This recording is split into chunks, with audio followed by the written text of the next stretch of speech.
যারা ফেসবুকে সময় দিতে আছেন 4 ঘন্টা, ইউটিউব সময় দিতে আছেন 4 ঘন্টা, এর থেকে আপনি 1 ঘন্টা সাশ্রয়ী করবেন, 1 ঘন্টা বাছাই নেবেন যে আপনি এই অনলাইনে সময় দেবেন 3 ঘন্টা, আর 1 ঘন্টা আপনি একটু কৃষি থাকবে, কৃষি জমি অল্প একটু কৃষি জমি থাকবে, সেই জমিতে আপনি 1 ঘন্টা সময় দেবেন, প্রতিদিন 1 ঘন্টা সময় দেবেন। দেখবেন আপনার ফেসবুক ইউটিউব কোম্পানি তো আপনার ঠকাইতে আছে, যে ইউটিউব দিতে আছে আপনার 4000 ঘন্টা ওয়াচ টাইম, আর ফেসবুক দিতে আছে অনেক সময় বেশি। তাই আপনি মিনিমাম 1টা বছর ফেসবুকে অনলাইনে কাজ করা লাগে।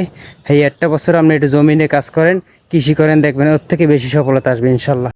আমি অনলাইনে অনেক সময় দিয়েছি, সেখান থেকে কোনো সফলতা পাই নাই। এই জন্য চিন্তা করছি যে আমার একটা জমি আছে, সেই জমিতে আমি 17টার মতো পেঁপে গাছ নিয়ে গেছি। 17টা পেঁপে গাছ আমি লাগাবো। লাগানোর পরে 6 মাস পর আল্লাহ চাইলে এটার থেকে সফলতা আসবে, পেঁপে হইবে, সেইগুলো বিক্রি করতে পারবো এবং খাইতে পারবো। অনলাইনে সময় দিতে আছে, এর থেকে কোনো সফলতা আসে না। আপনি যতটাই ফেসবুকে সময় দেন, তারা টার্গেট দেয় বেশি, সেই টার্গেট কখনো ফিল আপ করতে পারবো না এবং ইনকামও করতে পারবো না। তার থেকে জমি চাষ করা ভালো।